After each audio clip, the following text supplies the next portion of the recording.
ورحيمنا ومولانا محمدا عبده ورسوله أرسله بالحق بشيرا ونذيرا وداعيا إلى الله بإذنه وسراجا وقمرا منيرا. أما بعد فأعوذ بالله من الشيطان الرجيم. بسم الله الرحمن الرحيم.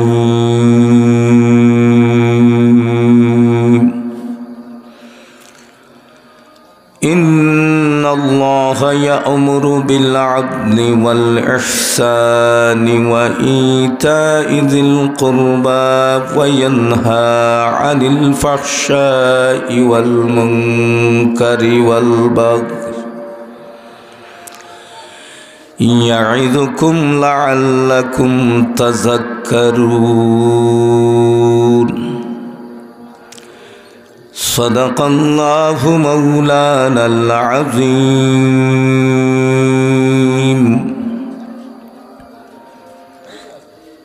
وقال النبي صلى الله عليه وسلم: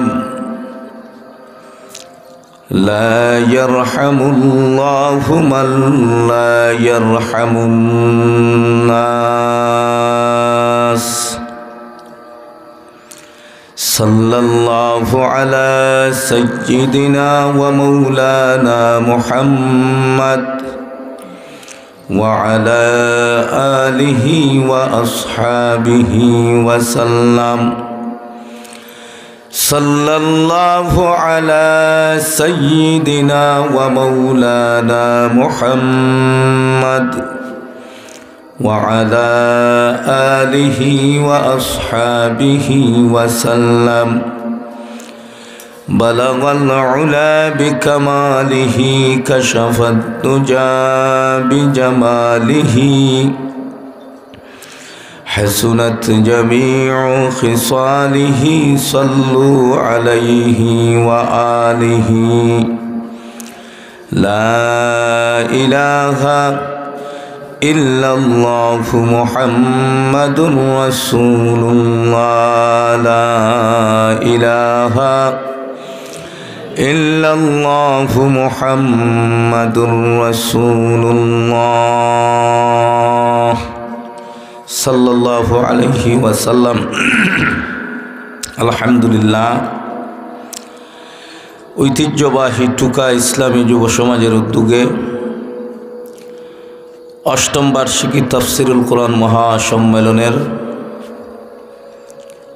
চলমান অধিবেশনের আমার অত্যন্ত শ্রদ্ধাভাজন সম্মানিত সভাপতি সাহেব, বিশিষ্ট রাজনীতি ব্যক্তিত্ব শাহজালাল ফাউন্ডেশনের সম্মানিত চেয়ারম্যান মহোদয়, বড়লেখার কৃতি সন্তান, টুকার কৃতি সন্তান, আমাদের শ্রদ্ধাভাজন সূর্য সন্তান জনাব মোহাম্মদ এনাম আহমদ সাহেব, বারাকাল্লাহু ফি হায়াতি। উপস্থিত মুআজ্জাজ মুকাররম বুজুর্গ হযরত উলামায়ে কেরাম, মুরব্বিয়ান আযম, হৃদয়ের স্পন্দন আমার যুবক বন্ধুগণ, স্কুল মাদ্রাসা থেকে আগত আমার স্নেহের ছাত্র ভাইরা, পর্দায় অবস্থানরত আমার অত্যন্ত শ্রদ্ধেয় সম্মানিত মা ও বোনেরা, আল্লাহ পাক তাবারক ওয়া তাআলার দরবার ও লাখ কোটি শুকরিয়া, যিনি অত্যন্ত দয়া করিয়া মায়া করিয়া মেহরবানি করিয়া ভালোবাসিয়া ঐতিহ্যবাহী এলাকা ঐতিহ্যবাহী গ্রাম টুকা ইসলামী যুব সমাজের উদ্যোগে তাফসিরুল কুরআন মহাসম্মেলনে কুরআনকে ভালোবেসে, নবীর হাদিসকে ভালোবেসে, জান্নাতি বাগানে জান্নাতি মেহমানের মতো বসার 10 মায়ের 10 সন্তানরে সুযোগ করে যিনি দিলেন, সেই মহান সত্তা রব্বুল ইজ্জতের দরবারে দিল ভরে প্রাণ ভরে উচ্চ আওয়াজে আমরা সকলে কালিমাতুশ শুকুর আদায় করি, সকলে বলি আলহামদুলিল্লাহ। সর্বোপরি শুকরিয়া আদায় করি যিনি তান মহামূল্যবান দায়িত্ব সালাতুল ইশার নামাজ আমরা সবাইরে জামাতের সহিত আদায় করার তৌফিক দান করছেন। আমরা শুকরিয়া আদায় করি আলহামদুলিল্লাহ। সম্মানিত হাজিরিন, আমাকে ইনসাফ ইহসান সম্বন্ধে আলোচনা করার কথা বলা হয়েছে। আমিও পবিত্র কোরআনে করিম তাকিয়া একখানা আয়াতে করিমা তিলাওয়াত করছি। নবীর অসংখ্য অগণিত হাদিসের ভান্ডার তাকিয়া ছোট্ট এক টুকরা হাদিসের টুমা তিলাওয়াত করছি। আল্লাহ পাক রব্বুল আলামিন যদি তৌফিক দান করেন, আমলের নিয়তে বলার, আপনাদেরকে আমলের নিয়তে শোনার তৌফিক আল্লাহ দান করতেন, আমরা সকলে বলি আমিন। সম্মানিত হাজিরিন, আমলের নিয়তে কেন বললাম, আপনারা আমলের নিয়তে শোনার কথা কেন বললাম? আমার পূর্বে যিনি এশার নামাজের আগে আলোচনা করছেন, সুদূর কুয়াকাটা থেকে আগত মুফতি মাহফুজুর রহমান জাবের সাহেব হজরতের আলোচনার সময় এই পিন্ডাল ভর্তি আছিল, মানুষের দল আছিল, কিন্তু এশার নামাজে কয়জন ছিলাম? এশার নামাজের জামাতে কয়জন ছিলাম? মাহফুজুর রহমান নয়, হারুনুর রশিদ সাহেব নয়, গোটা পৃথিবী বিখ্যাত আলিমের ওয়াজ শুনিয়া যদি আমি আমলে নেই না, আমি যদি নামাজি হই না, আমি যদি আল্লাহ বলা হই না, আমি যদি ইনসাফকারী হই না, আমি যদি নেককার হই না, আমার আখলাক, আমার চরিত্র যদি আমার নবীর আখলাক চরিত্রের মতো না হয়, নবীর সাহাবীদের রঙে যদি রঙ্গিত না হয়, নবীর আদর্শে আদর্শিত যদি না হয়, কিয়ামত পর্যন্ত আলোচনা শুনিয়া মক্কার ইমাম সাহেবের আলোচনা শুনিয়া আমাদের কোনো লাভ হবে না, আমাদের কোনো ফায়দা হবে না। কোরআন এবং হাদিসের আলোচনা শুনিয়া, কোরআনের তাফসীর শুনিয়া যদি আমি আমল করতে পারি, ছোট হোক বড় হোক, যদি একটা আমল আমি এই মাহফিল থেকে, এই ওয়াজ থেকে নিয়ে আমি যদি এটার আমলদার হইতে পারি, ওয়াজ করার মধ্যে সফলতা আসবে। যিনি করলেন উনিও সফল হবেন, আমি শুনলাম, শুনিয়া আমলকারী হইলাম, আমিও সফল হইলাম। কিয়ামত পর্যন্ত যদি ওয়াজ শুনি খানে আর আমল করি না, কিয়ামত পর্যন্ত আমি ওয়াজ শুনলে আমার চুল পরিমাণ, সরিষা পরিমাণ কোনো ফায়দা হবে না। ঠিক না বে ঠিক? ঠিক না বে ঠিক? ছোট আমলের মধ্যে ফায়দা বেশি, ছোট আমলের মধ্যে ফায়দা বেশি। যেমন এই তাফসীর মাহফিলে, ওয়াজ মাহফিলে, কোরআনের মাহফিলে উলামায়ে কেরাম বলেন সুবহানাল্লাহ বলেন, আলহামদুলিল্লাহ বলেন, এগুলা কইনি না? এগুলা কইলে লাভ হয় কিথা? সুবহানাল্লাহ বললে জান্নাতে একটা গাছ, যেই বান্দা বলবে সেই বান্দার নামে জান্নাতে একটা গাছ লাগবে। তাহলে জবান দিয়া শুধু সুবহানাল্লাহ বললাম, আল্লাহ আমার জন্য জান্নাতে একটা গাছ লাগাইলেন।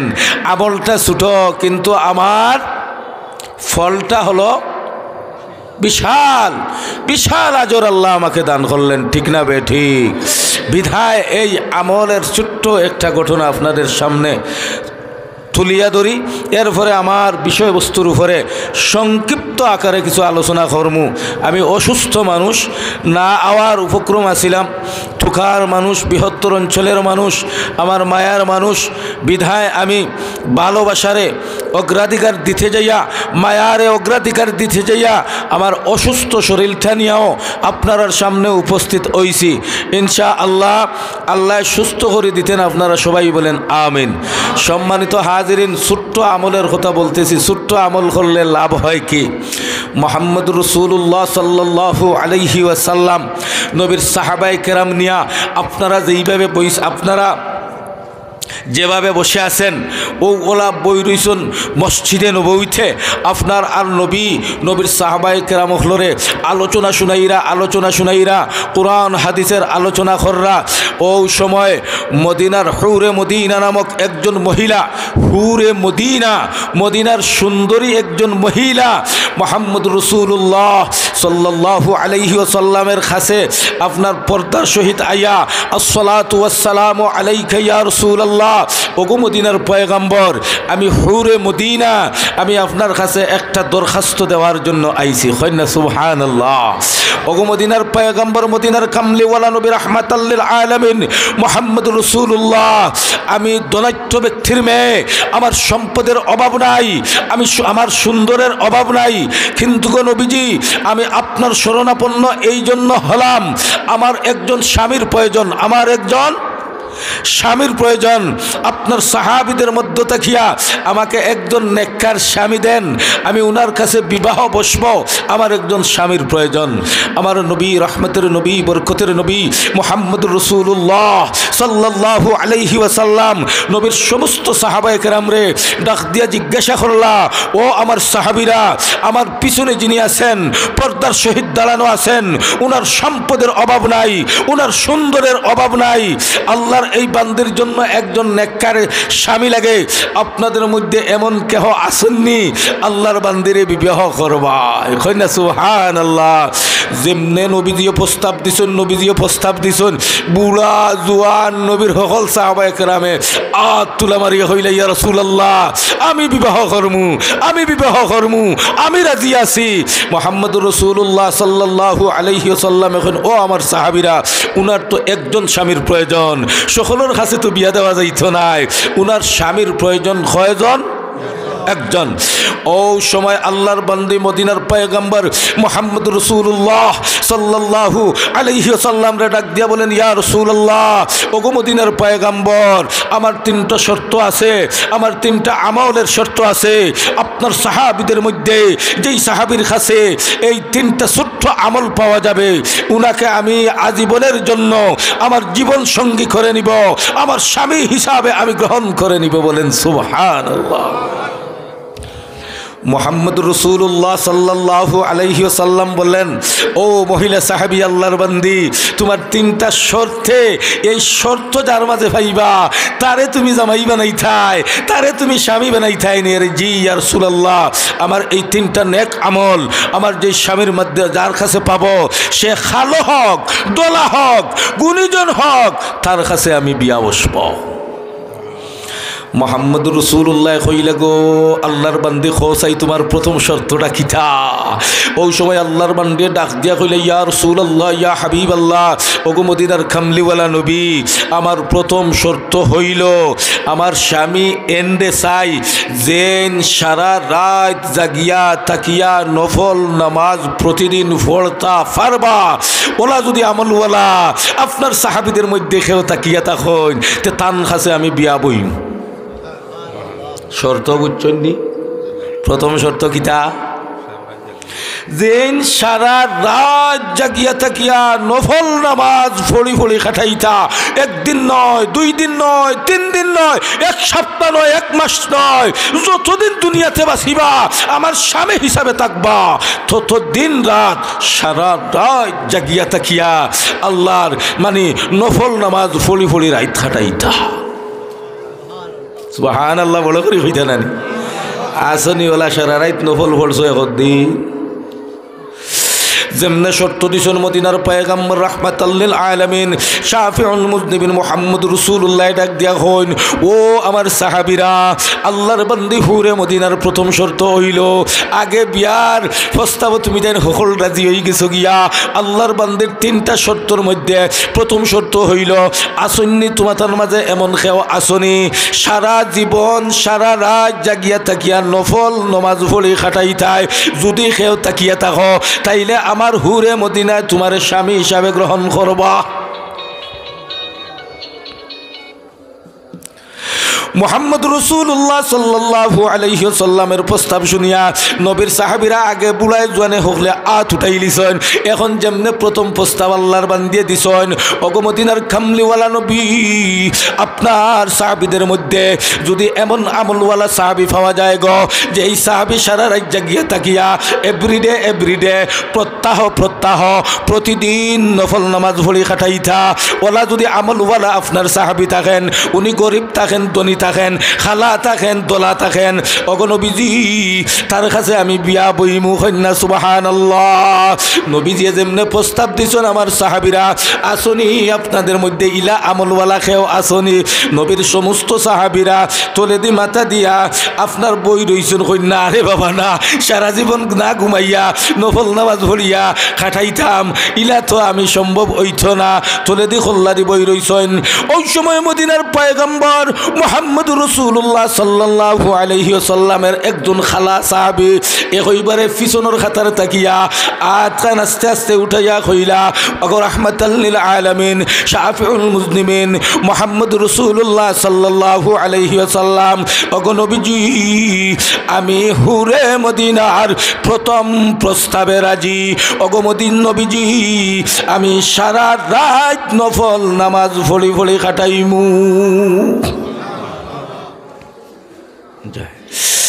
আপনি কাকা ইনশাআল্লাহ যেমনে খালা সাহাবী হাত উঠাইছেন, নবীর সাহাবীরা কইলে সুবহানাল্লাহ, সারা জীবন নফল নামাজ পড়িয়া কাটাইতা, কোনো ঘুম নাই নিদ্রা নাই, আপনার নফল নামাজ পড়ি কাটাইতা।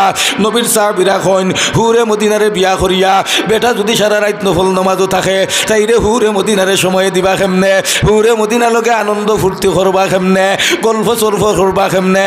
নবীর সাহাবীরা আশ্চর্য হয়ে গেছেন গিয়া। নবীর খালা সাহাবী ডাক দি বলেন, ওগো মদিনার পয়গম্বর নবী গো এই আমল আমি করতে পারবো। সুবহানাল্লাহ।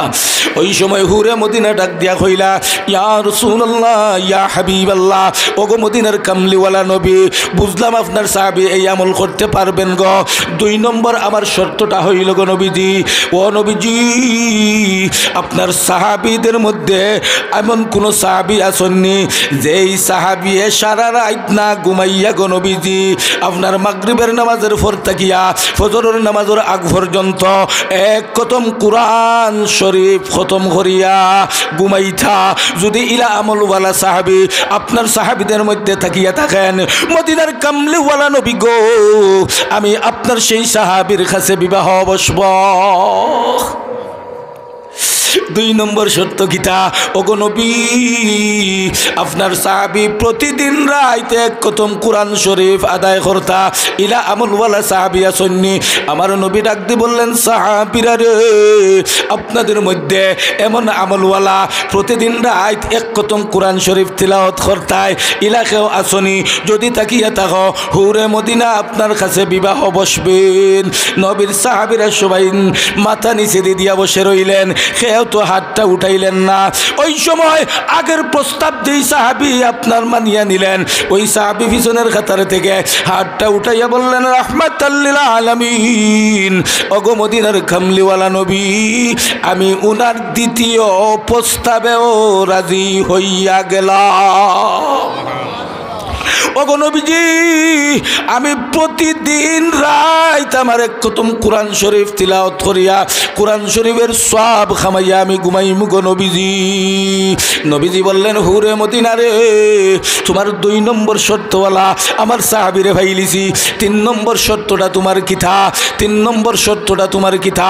ওই সময় হুরে মদিনা মহিলা সাহাবী ডাক দি বললেন, মদিনার কামলিওয়ালা নবী গো আমার 3 নম্বর শর্তটা হলো গো গো নবী আপনার সাহাবীদের মধ্যে এমন কোন সাহাবী আসেননি যে এই সাহাবী সারাটা বৎসর 365 দিন নফল রোজা রাখিয়া কাটাইতা সুবহানাল্লাহ ও গো নবীজি আপনার সাহাবীদের মধ্যে যেই সাহাবী 365 দিন একটা বছর প্রতি বছর রোজা নফল রোজা রাখি কাটাইতা যদি এমন কেহ তাকিয়া থাকেন গো নবী আমি উনারে স্বামী বলে স্বীকার করে নিব আমার নবী ডাক দিয়া কইলা সাহাবীরা আসনি 3 নম্বর শর্ত পালন করে নেওয়ালা খেয়ে সারা বছর রোজা রাখতা কই না সুবহানাল্লাহ খেও নাই 3 নম্বর দরখাস্ত আমার পিছনের নবীর সাহাবিয়া উঠাইয়া বললেন মদিনার নবী গো আমি 3 নম্বর প্রস্তাবে ও রাজি হইয়া গেলাম নবীজি কইন আসো আমার সাহাবী হুরে মদিনা লগে বিয়া দিয়া দিছইন বিয়া দিয়া কইলা যাও তোমার বউ লইয়া তোমার বাড়ি যাও মাগরিবের সময় হয়ে গেছে নবীর সাহাবী নিজের বাড়িত মসজিদে নববীতে নামাজ পড়িয়া বহুরে মদিনারে লইয়া বাড়ি থেকে গেছেন বাড়ি যাওয়ার পরে নবীর সাহাবী ডাক দিয়ে বলেন স্ত্রী গো তুমি তো হুরে মদিনা 3টা শর্তে তোমারে আমি বিবাহ করছি ও স্ত্রী ভালো করে বিছানা টিছানা ওগুলারে পরিষ্কার করো আজকে বহুদিন পরে আমি আরামসে ঘুমাইতাম আমার স্ত্রী নাই গো আমি সারা রাত ইবাদত করি খাটাই আমার স্ত্রী নাই ওগো স্ত্রী আজকে তোমারে ভাইছি গো আরামসে ঘুমাইমু রান্না বাড়া তুমি করবাই খেদমতগুলা তুমি করবাই বহুদিন পরে আমি ঘুমাইবার সুযোগ ভাইছি তুমি বালা বিছনা করিয়া রাখো মহিলা সাহাবী ডাক দি বলেন হুরে মদিনায় কইন্ডে প্রথম রাত দেখি বেটায় বেড়াচেরা লাগাই দিল রে নবীর কাছে আপনার ওয়াদা করি আইলো সারা রাত নফল নামাজ পড়িয়া খাটাইব এখন দেখি বেটায় কয় বিছনা ঠিকঠাক করতাম বেটা আরামসে ঘুমাইতো বেআবার বুঝতাম পারলাম না বাপ সাহেব মনে হয় খারাপ বালা না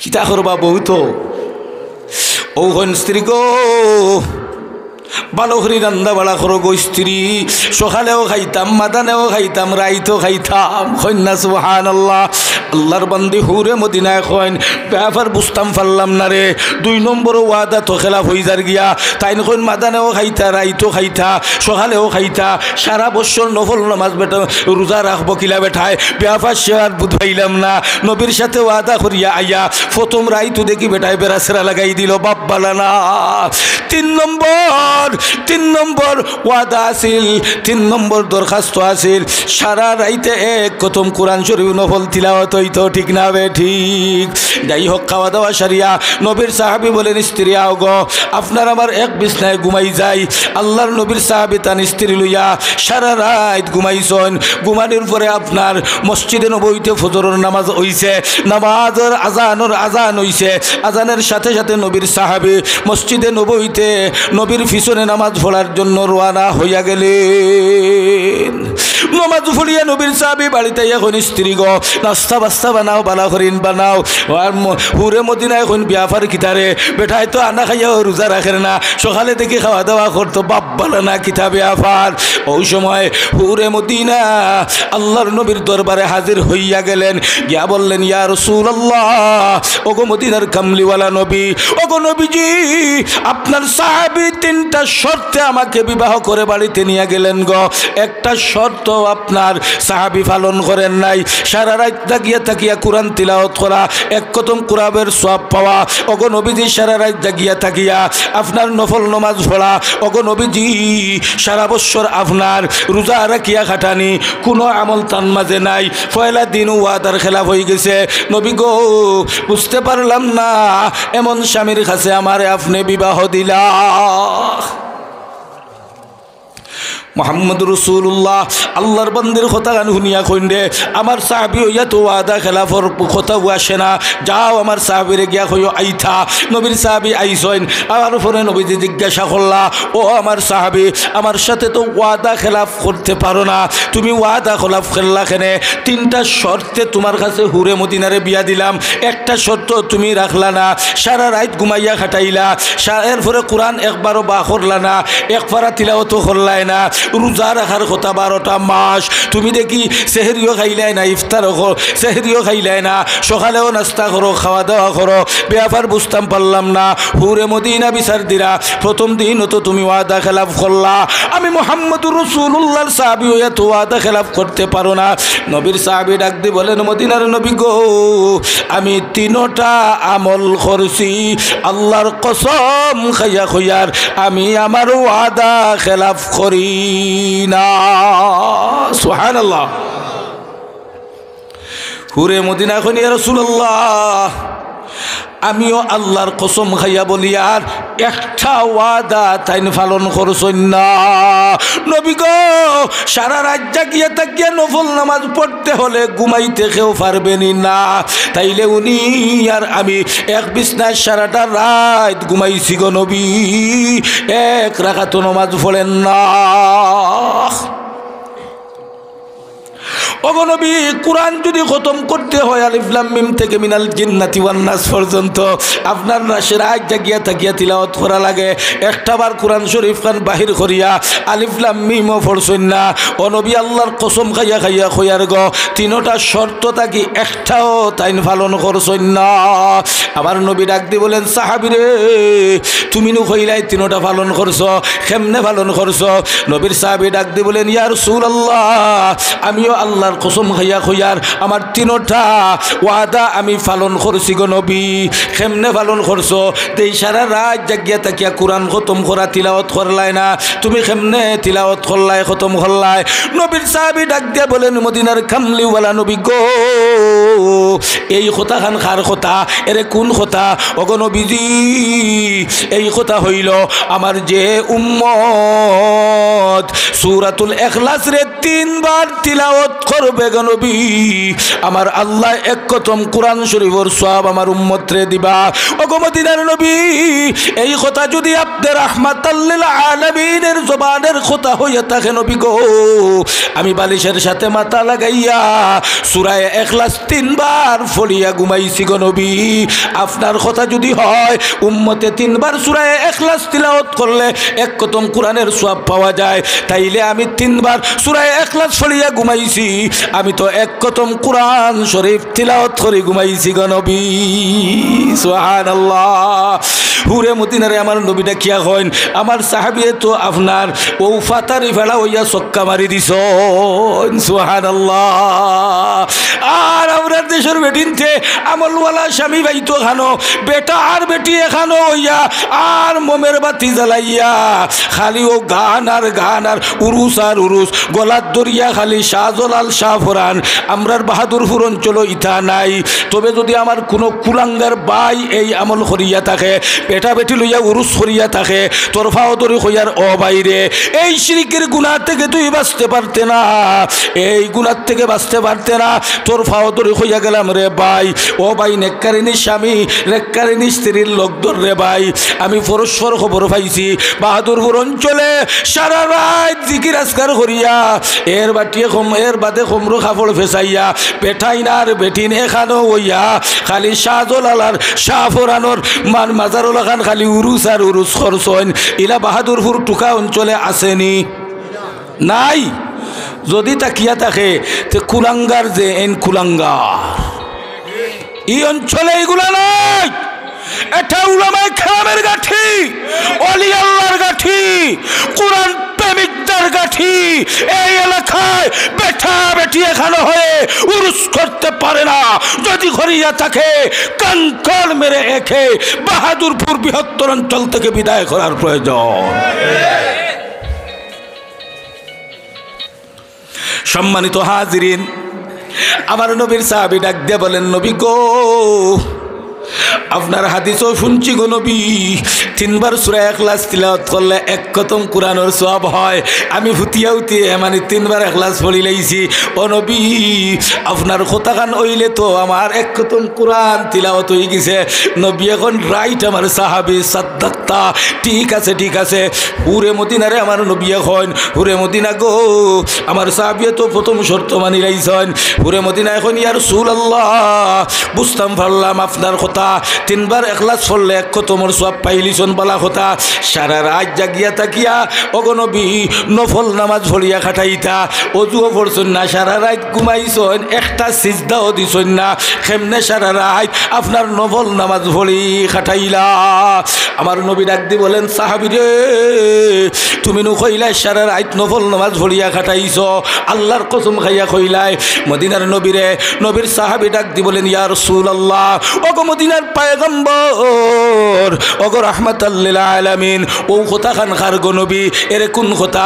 ওগো নবীজি ও কথা খান গো নবী, আপনি নু ঘোষণা করছো আমার যে উম্মত এশার নামাজ ইমাম সাহেবের পিছনে জামাতে পড়িয়া গরো গিয়া ঘুমাইব, ফজরের আজান শুনিয়া মসজিদ গিয়া ফজরের জমাত ইমাম সাহেব লগে পড়ি লিব, আমার উম্মত সারা রাত জাগিয়া তাকিয়া নফল নামাজ পড়ি খাটাইল। ওগো নবীজি এই কথা যদি আপনার রাহমাতাল লিল আলামিনের জবানের কথা হয়ে থাকে গো নবী, তাইলে আমি আপনার সাহাবী, আমি এশার নামাজ খান আমার রাহমাতাল লিল আলামিনের পিছনে আমি ফড়িয়া বাড়িত গিয়া আমার হুরে মদিনা লইয়া ঘুমাইছি, আবার হযরত বেলালের আজানের সুর শুনিয়া গো নবী ফজরের নামাজ আমার রাহমাতাল লিল আলামিনের পিছনে ফড়িয়া খাটাইছি। নবী গো আপনার জবানের কথা যদি হয়ে থাকে, আপনার হাদিসের কথা যদি হয়ে থাকে নবী গো, তাইলে আমি তো সারা রাত ঘুমাইলেও নফল নামাজের সওয়াব আল্লাহ দান করছেন। সুবহানাল্লাহ। আমার নবী মুস্কি মুস্কি আসেন কইন, বড় আখল মন সাহাবী রে, আমার সাহাবী বড় আখল মন সাহাবী। হুরে মদিনারে কইলা নবীজিয়ে, আমার সাহাবী তো দুইটা পালন করছেন। হুরে মদিনায় ডাক দিয়া কইলা, ইয়া রাসূলুল্লাহ, ওগো মদিনার কামলিওয়ালা নবী, 3 নম্বর আমার শর্ত নু কঠিন শর্ত গো নবী, সারা 12টা বছর 12টা মাস রোজা রাখিয়ে রোজা রাখতা, কিন্তু আওয়ার সময়ও নাস্তা বাস্তা করিয়া রুটি উটি খাইয়া আইসন, ইগুত তো আর কোনো কিছু করা যাইত না, রোজা তো 12 মাস রাখছেন না। নবীজি জিজ্ঞাসা করলা, সাহাবী 2 নম্বর শর্ত তোমার ঠিক আছে, তুমি আমল করছো, আমলে তোমারে সারা রাত নফল নামাজের সওয়াব পাইলা, তুমি 3 বার ইখলাস পড়ছো, 1 নম্বরটা সারা রাতে 1 খতম কোরআনের সওয়াব পাইলা। 3 নম্বর শর্ত হলো তুমি 12 মাস রোজা রাখতাই, এখনো তো তুমি খাইয়া আইছো, ইগু বিয়া ভারে কিলা কিতা হইতো, ইগুর তো ওয়াদা খেলাফ করি লাইলাই। নবীর সাহাবী ডাক দি বলেন, ওগো মদিনার কামলিওয়ালা নবী, ও কথা খান খার জবানের কথা গো। নবী বললেন, কি কথা?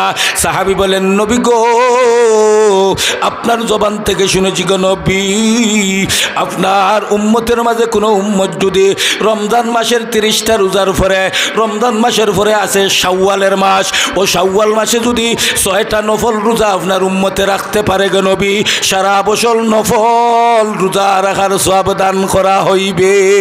নবী গো আমি আপনার ওই সাহাবী গো নবী, আমি রমজানের পরে শাওয়ালের 6টা রোজার আমল করেছি। ওগো নবী যদি শাওয়াল মাসের 6টা রোজা নফল রোজা আপনার উম্মতের কেউ রাখিয়া থাকে নবী গো, তাইলে আপনার উম্মতরে যদি সারা বছর নফল রোজার সওয়াব দেওয়া হয়, তাইলে আমি রাখছি, আমার হুরে মদিনার ওয়াদা তো আমি পালন করছি গো নবী। সম্মানিত হাজিরিন, ছোট ছোট আমল লাভ হতো বেশি, ছোট ছোট আমল লাভ হতো বেশি। বিদায় টুকা ইসলামী যুব সমাজের উদ্যোগে আল আমিন বাহাদুরপুর আল আমিন যুব সংঘের উদ্যোগে আগামী 25 ফেব্রুয়ারি আপনার তাফসীরুল কোরআন মাহফিল রফিকুল ইসলাম মাদানী তশরিফ আনতেছেন। আপনার দাওয়াত শুধু আল আমিন নয়, টুকা নয়, সমস্ত পৃথিবীর ওয়াজ মাহফিলে আপনি যাইয়া যদি আপনি ওয়াজ শুনেন, হে যুবক বন্ধু মুরব্বী বাবা, আপনি যদি আমলে নেন না, কিয়ামত পর্যন্ত টুকা যুব সমাজের তাফসীর নয়, আল আমিন বাহাদুরপুর দক্ষিণ টিকরপাড়া যুব সমাজের তাফসীর নয়, সমস্ত পৃথিবীর তাফসীরের ওয়াজ শুনিয়া আপনার কোনো লাভ হইবে না। ঠিক না বে ঠিক? বিদায় আপনার আমার আমল করতে হবে, আমল করতে হবে। আমরা আমল আমলে নিতে হবে আমার বাবারা। তো যাই হোক, যারে যে বিষয়ে দেওয়া হয়েছে, আমারে ইনসাফ সম্বন্ধে আলোচনার বিষয় দেওয়া হয়েছে। এই মুহূর্তে আমি সংক্ষিপ্ত আকারে অসুস্থ শরীর লইয়া টনসিল প্রবলেম উঠার আগে 2-3 জাত ঔষধ খাইয়া উঠছি। আমারে কর্তৃপক্ষ ইনসাফ সম্বন্ধে আলোচনার কথা বলেছেন, আমিও আয়াত পড়েছি। আমার ইনসাফ সম্বন্ধে আলোচনার যাইবার আগে আমি আপনারা গুলমুল করিয়া আমলের কিছু কথা বললাম। যদি নবীর সাহাবী ছোটো ছোটো আমল করিয়া সারা বছর নফল রোজার সওয়াব পাইতে পারলেন, নবীর সাহাবী 3 বার ইখলাস তিলাওয়াত করিয়া যদি এক খতম কোরআন শরীফের সওয়াব প্রতি রাইতে পাইলেন, নবীর সাহাবী যদি শাওয়ালের 6টা রোজা রাখিয়া সারা বছর নফল রোজার সওয়াব পাইতে পারলেন, আমরা শেষ নবীর শ্রেষ্ঠ উম্মত, আমরা কি পারবো না এই ছোট আমল করতে? রাজি আছেন ইনশাআল্লাহ? ইনশাআল্লাহ। আল্লাহ তুমি হকলরে আল্লাহ আমল করার তৌফিক দান করেন। সবাই বলি আমিন। আমল সে জিंदगी बनती है, আমল সে जिंदगी बनती है, জান্নাত भी জাহান্নাম भी।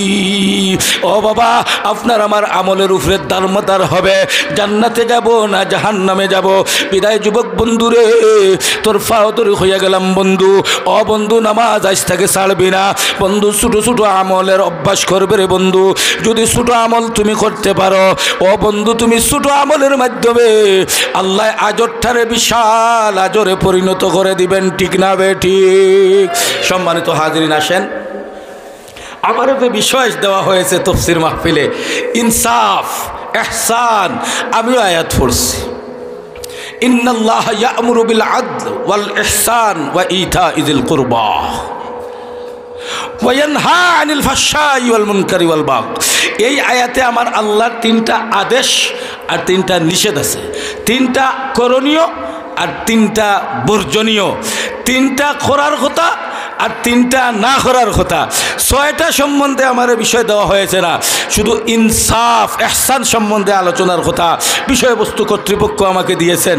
বিদায় ইহসান শব্দের অর্থ হচ্ছে অনুগ্রহ করা, রহম করা, ক্ষমা করা, মায়া করা, মাফ করে দেওয়া। কই না সুবহানাল্লাহ? ইহসান অর্থ হচ্ছে অনুগ্রহ করা, ইহসান করা, দয়া করা, মায়া করা, মাফ করে দেওয়া। এক ভাই আরেক ভাইকে রহম করা, মায়া করা, ভালোবাসা করা। বর্তমান প্রেক্ষাপটে এক মানুষ আরেক মানুষের প্রতি কোনো ইহসান নাই, দয়া নাই, মায়া নাই। ঠিক না বেঠিক? এক অলির মুরিদে আরেক অলির মুরিদের প্রতি ইহসান নাই, দয়া নাই, মায়া নাই। ঠিক না বেঠিক? তোমার ফিরসা পাইছুন নি আমি যাইতাম না, তে আমার ফিরসা পাইছুন তে আমিও যাইতাম না। মায়া দয়া আমার আল্লাহ বলেন সেটা ইহসান নয়, সেটা রহম দিলা মানুষ তুমি হইতে পারো না। বর্তমান প্রেক্ষাপটে বাইয়ে বাইয়ে মিল নাই, ডাক্তারে ডাক্তারে মিল নাই, চেয়ারম্যানে মিল নাই, মোল্লায় মিল নাই। এক ওয়াইজে তফসির করিয়া গেলে ফেসবুকে কি হইবে, কোন ভাইয়া কোন হইল কেনে, কোন ভাইয়া কোনে বানাইছেন নি আল্লাহ, কোন ভাইয়া কোনের মাধ্যমে আলিম সমাজের মধ্যে ইহসান নাই। এক আলিম আরো মালিককে দেখতে পারে নাই, এক মুফতি সাহেব আরেক মুফতি সাহেবকে দেখতে পারে নাই, এক মুফাসসির আরেক মুফাসসিরের বিরুদ্ধে কথা কয়। ঠিক না ঠিক? এক ডাক্তার আরেক ডাক্তারের বিরুদ্ধে কথা বলে, এক রাজনীতি ব্যক্তিত্ব আরেক রাজনীতি ব্যক্তিত্বের বিরুদ্ধে কথা বলে। এক রাজনীতি ব্যক্তিত্ব যদি ক্ষমতায় থাকে, তার অপর রাজনীতি বাইকে দুনিয়া থেকে দুলিশ্বাত করার চিন্তাধারা করে। ঠিক না ঠিক? কিন্তু আল্লাহ সেটা বলেন নাই। আল্লাহ বলেছেন ইহসান করো, অনুগ্রহ করো। আজ তুমি ক্ষমতাসীন, তুমি ক্ষমতা পাইয়া তোমার মানুষদের সাথে অপব্যবহার করিও না, অন্যায় করিও না, ক্ষমা করে দিও, তার প্রতি সদয় নজরে তাকাইও, তাদের ক্ষমায়া দয়া করিও। এই জন্য আমার আল্লাহ বলেন ইন্নাল্লাহা ইয়া'মুরু বিল আদল ওয়াল ইহসান। 3টা করণীয়র মধ্যে একটা হলো ইহসান। আজ আমাদের সমাজে ইহসান নাই। ঠিক না বেঠিক? যেই সমাজে ইহসান প্রতিষ্ঠা হবে না, দয়া করা প্রতিষ্ঠা হবে না, আপনার অনুগ্রহ করা প্রতিষ্ঠা হবে না, এক ভাই আরেক ভাইকে অনুগ্রহ করবে না, এক দল আরেক দলকে অনুগ্রহ করবে না, এই সমাজে শান্তির হাওয়া আসবে না। এই সমাজে পেঁয়াজের কেজি 300 নয় 1000 টাকা যাওয়ার প্রয়োজন আছে, ঠিক না বে ঠিক? কারণ দোকানদারের মধ্যে ইহসান নাই, মাজন সাবার ক্রেতার মধ্যে ইহসান নাই। সুযোগ পাইছে ফোন দিয়ে, আয় পেঁয়াজ তো বেড়ে গেছে, 5000 বস্তা বিয়ানীবাজার গুদামে আছে, দে এখন লইছে 13 টাকা করে কেজি, এখন হইল আজ থেকে পেঁয়াজের কেজি 150 টাকা। যারা লইয়া খাই এরার প্রতি ইহসান করা হয়েছে না জুলুম করা হয়েছে? জুলুম করা হয়েছে, ইহসান নাই। এক মুসলমান আরেক মুসলমানকে ইহসান করে না, এক ভাই আরেক ভাইকে ইহসান করে না, মহিলাদের মধ্যে এক জাল আরেক জালের মধ্যে ইহসান নাই, 103 আর 103-এর মধ্যে ইহসান নাই, এক মুরব্বী আর এক মুরব্বীর মধ্যে ইহসান নাই, ভাইয়ে ভাইয়ে ইহসান নাই, ডাক্তারে ডাক্তারে ইহসান নাই, দোকানদারে দোকানদারে ইহসান নাই। আল্লাহ বলেন যত সময় পর্যন্ত তোমাদের মধ্যে অনুগ্রহ, দয়া করা, ইহসান করা পয়দা না হয়েছে, তৈরি না হয়েছে, এই সমাজে আমি আল্লাহর পক্ষ থেকে শান্তি আসবে না। সম্মানিত হাজিরিন, আপনাদের আজকের মাহফিলের উবাইদুর রহমান মুফতি উবাইদুর রহমান হুজাইফি সাহেব হাফিজাহুল্লাহ তশরিফ লইছেন। আমি অসুস্থ শরীর লইয়া ও যে খেসিয়ার বেলালি হেসে খাইতেই যাইবা, মোমবাতি নিবি যাইব গিয়া আর পারতা না, মানে বুধায় একটু আপনারা মায়ায় আইছি, আমি মায়ায় আইছি বিদায়। এহসান কাকে বলে? এহসান কাকে বলে?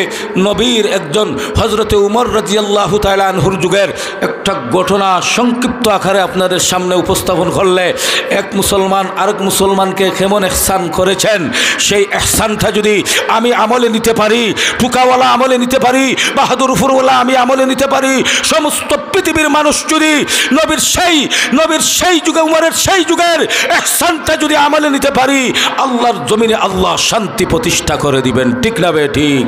সম্মানিত হাজিরিন, মদিনা হইতে 350 কিলোমিটার দূরে এক যুবকের বাড়ি, মদিনা হইতে 350 কিলোমিটার দূরে এক যুবকের বাড়ি। যুবক কোনোদিন মদিনায় যায় নাই, নবীর সাথে সাক্ষাৎ হয় নাই, হজরতে উমররে দেখে নাই।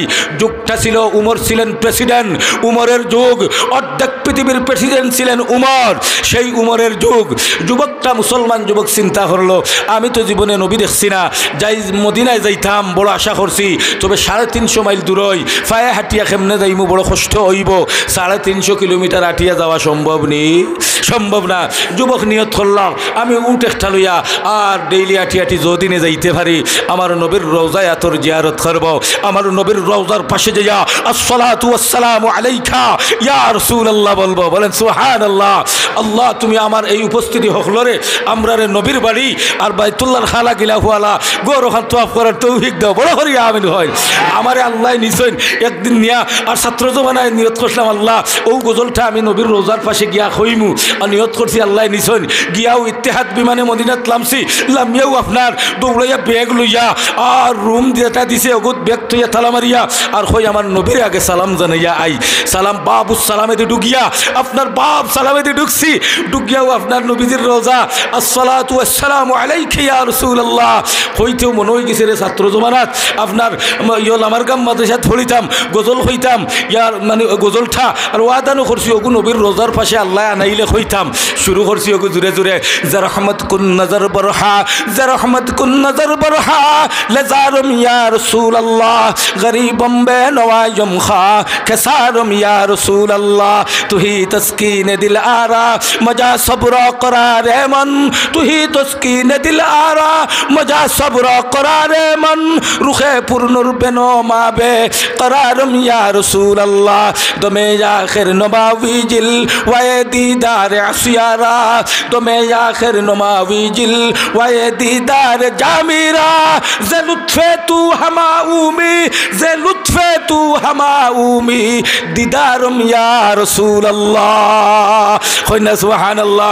যেমনে শুরু করছি জুড়ে জুড়ে মদিনার পুলিশে আইয়া কই ইয়া হাজ্জি হাজ্জি হারাম আলাইক হারাম আলাইক হারাম আলাইক। কোনো মারছে বাড়ি কইলাম বাড়ি বাড়ি রক্ত বাহির করলেও ছোটবেলায় ওয়াদা করেছি আল্লাহ তৌফিক দিলে রওজায়ে আতরের পাশে আসিয়া এই গজলটা আমি গাইব। তুই মারলেও গজল শেষ না করিয়া রওজায়ে আতরের সামনে তুলে যাইতাম না। খান্দি খান্দি আরো জোরে জোরে শুরু করছি, কইয়া হাজ্জি হারাম আলাইক কইয়া ঠেলাইয়া, আপনারা ঠেলাইয়ার না দেখাইয়ার ওলা ঠেলাই ঠেলাইয়া আমারে হরাইলার। আমি ওগু শেষ করছি, তার কইরে মদিনার পুলিশ মারিস না, বাংলাদেশে হইলে যে এমনি ডান্ডা দিলাম মনে হুতাই দিলাম মনে তোরে ঠেলাইস না। বহুত আশা লইয়া আইসি মদিন নবীরে সালাম জানাইতাম, আর মুল্লা জামিয়ে যেই গজল গাইছেন ও গজল রওজায়ে আতরের হান্দাত গাইতাম, ঠেলাঠেলি করিস না। হেসে আমার খালি ইয়া হাজ্জি হারাম আলাইক কইলাম হারাম ঠারাম মারাইস না গু গাইয়া আর ইগু বাদে হারাম আর হালাল তো খাইমু। যাই হোক গাইয়া এসে ঠেরাইয়াও আখরি দিছে। ও আল্লাহ আপনারা যাওয়ার তৌফিক দান করক্কা, আল্লাহ যাওয়ার তৌফিক দান করক্কা। ও মদিনার যুবকটা নিয়ত করছে আমার নবীর রোজা জিয়ারত করমু, আর উমরের পিছনে একদিন জুমার নামাজ খান ফুলিয়া আয়। সংক্ষেপ হইয়ার উঠ লইয়া রোয়ানা দিছে যেন রাইত হয় অন ঘুমায়, উঠ বান্ধিয়া ঘুমায়, আবার শুরু করে ওটা করতে করতে করতে করতে 3 বাটর 2 বাট হইছি গেছেন গিয়া রাইত হইছে। আর মুসলমান যুবকটা উঠটা এক খাজুর গাছলকে বান্ধিয়া আর রাইত ঘুমাই গেছেন গিয়া। আর কিলা উঠকু ছুটি গেছে গিয়া, ছুটিয়া ও বাড়ির মালিকর কিছু খাজুরের সেরা অনুর বেটায় রোপণ করছে, আর সেরা ওটা গিয়া সানিয়া বানিয়া খাই লিছে। বাড়ির মালিক মুরব্বী বেটা সকাল হইছে আপনার হইছে, এখন আইসে বাড়ির ওটা দেখশুন করবার লাগিয়া। আমরা দেশে মুরব্বী বয়স হয়ে গেলে দেখছেন নানি, আর তানা বাজার যাইতে পারেন না, সানগাম বাজার যাইতে পারেন না, সোনখোলা বাজার যাইতে পারেন না। হায় রে সোনখোলা বাজার এখন নামও কেউ লয় না, কিন্তু সোনখোলা বাজার একটা ঐতিহ্যবাহী বাজার ছিল, বাহাদুরপুরের ঐতিহ্যবাহী বাজার ছিল সোনখোলা বাজার, সেই বাজারে যাইতে পারেন না। খালিবাড়ি বাজার একটা ঐতিহ্যবাহী বাজার ছিল, কিন্তু এখন খালিবাড়ি বাজার তেমন আপনার কিছু নাই। যাই হোক সম্মানিত হাজিরিন, ও মনে করুন মুরব্বী যারা আর বহুদিন গেছেন এখন ঠিক গেছেন গিয়া কোনো সুরত লাঠি বোর্ড দি বাড়ির সাইডে গেলা চক্কর দেন, ঠিক না বে ঠিক। ও মুরব্বী বেটাওয়ালা বারোইছেন আপনার মুসলমান মুরব্বী বাহির হইয়া আপনার বাড়িও গান মানে কইনে তোরা আঠি লাই নমাজ ভরি লাইছি তো সকালবেলা আঠি বেটিন ঘুমতনে উঠি যাক্কা তো চা টা খাইমু উঠি খাইমু গিয়া। বেটা আইয়া দেখে বেটার খাজুরের সেরা উঠে আপনার চানি লাইছে, রাগ উঠছে। আর মরুর দেশ তো পাথরের দেশ, পাথর লইয়ার যেমনে উঠো করে ডান্ডা দিছে পড়ে গেছে খোফালো, আর খোফাল ফাটিয়া রক্ত বারইয়া উঠিগু জাগাত মরি গেছে গিয়া। আর মুসলমান যুবক সূর্য লাগছে চকুত, আপনার ঘুম ভাঙিয়া চোখ খোসালিয়া উঠোর বাই চাইয়া কইন উঠ দেখি না অনুবান দিয়ে তৈলাম। আখটা উবাইয়া চাইয়া দেখুন খাজুরের সেরার মাঝখানো উঠে গু হুতনো কইন বন্ধ কই অন রাইত খাইতে তার ঘুম লাগছে আর ঘুমাই গেছে গিয়া। দেখুন তো রক্ত শূন্য হইয়া উঠ মারা গেছে গিয়া। ওই সময় যুবক দেখুন এক মুরব্বী বেঠা অন লাঠি বর্দি উবাদ কইলা চাচা আমার উঠলে দেখছো নি, আমার খেয়ে মারছে তুমি দেখছো নি? কইনা আমি মারছি। কইলা চাচা তুমি মারলা এখানে, তোমার খাজুরের সেরা নষ্ট করছে, আমার কাছে বিনিময় চাইলে আমি বরিয়া দিলেই থাম, ইগুথারে মাল্লা এখানে। আমার বাড়ি মদিনা থাকি 350 কিলোমিটার দূরই। আমি উমরের পিছনে নবীর মসজিদে জুমার নামাজ পড়ার উদ্দেশ্যে রওনা দিছি, নবীর রওজায়ে আতর জিয়ারত করার জন্য রওনা দিছি। এখন আমি যাই মুখিলা, আপনি কি কাম করলাই? যুবকরা আগুটি গেছে আর কিলার গুছি মুরব্বীরে লাগানি আরম্ভ করছে, আর বেলাইনে কিলেগু পড়ে গেছে, চাচাও জাগাত মরি গেছে।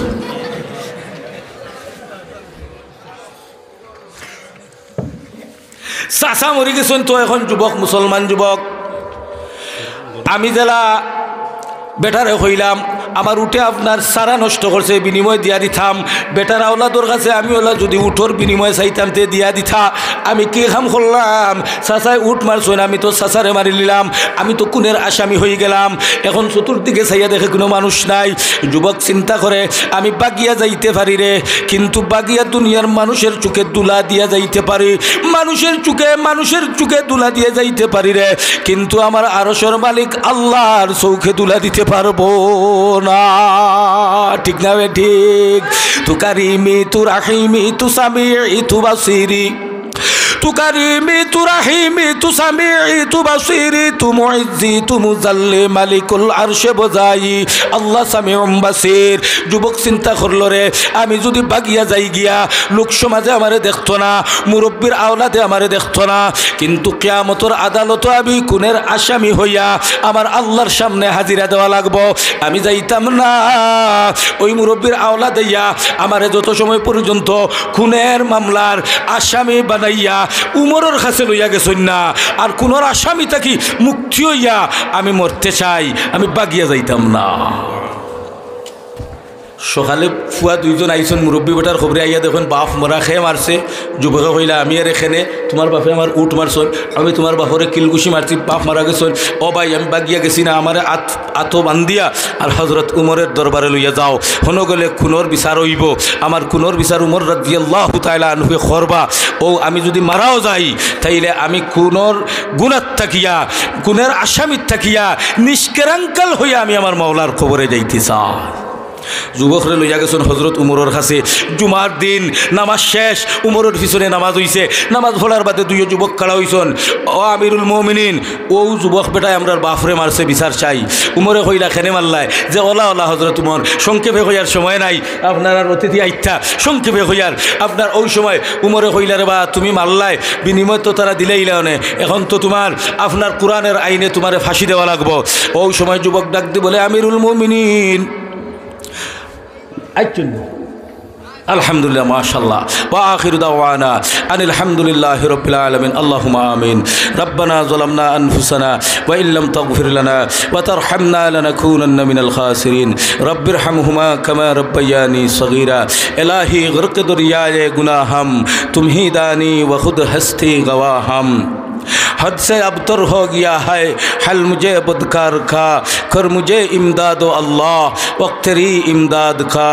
या हक अपने आशिकाने बावफा के वास्ते, या हक अपने एहसान व करम व अता के वास्ते। ऐ खुदा